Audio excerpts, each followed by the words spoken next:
Это очень значимое событие. Мы давно уже ждем, когда наконец-то нам осветят купола и поставят и колокола. Строительство ждем, с нетерпением ждем, чтобы скорее можно было прийти в новый храм. Наконец-то и в станице Привольной нашей появится такой замечательный храм. При Валянии, может, сегодня погода так не позволила собраться много, но все же хотят этого. И благодаря, конечно, нашему отцу Иоанну и всем, и главе района, и главе нашего местного сегодня общими усилиями идет такое строительство.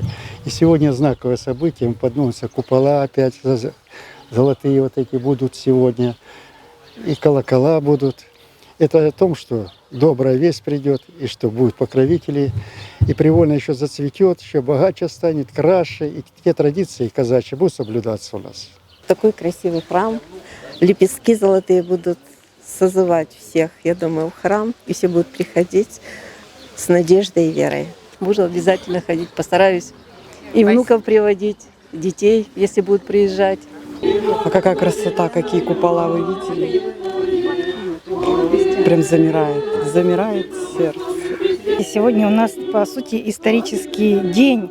Все мы ждали этого дня очень давно, можно сказать, всю жизнь, лично я, потому что в моем детстве церковь у нас как бы отсутствовала, старая, сгорела. И вот сегодня и впредь, я думаю, что мы будем ходить в нашу замечательную церковь, чтить все традиции, молиться за нашу станицу, за наш народ. И мы испытаем сегодня просто, наверное, счастье. Мы счастливы действительно за то, что у нас будет вот такая церковь. Спасибо. Спасибо всем. Спасибо отцу Иоанну. Он объединил всех жителей станицы Привольной, прихожан.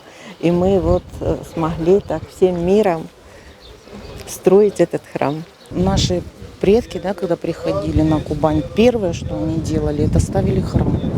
Потом уже вокруг храма уже обустраивались сами, жилье строили, все.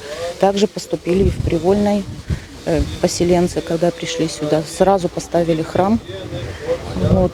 Но, к сожалению, потом времена изменились, он был разрушен. Благодаря самим жителям, в первую очередь, станицы Привольной, я очень благодарен фермерам, которые вкладывают свои средства, жертвуют на строительство храма. Вот это присутствуют здесь некоторые, не все присутствуют. Просто жители, которые свои деньги, последние, может быть, кто-то отдают на строительство. Это действительно дом. Этот дом будет для всех приволян, для всех гостей, куда можно прийти в трудную минуту. И же везде и вся исполняй.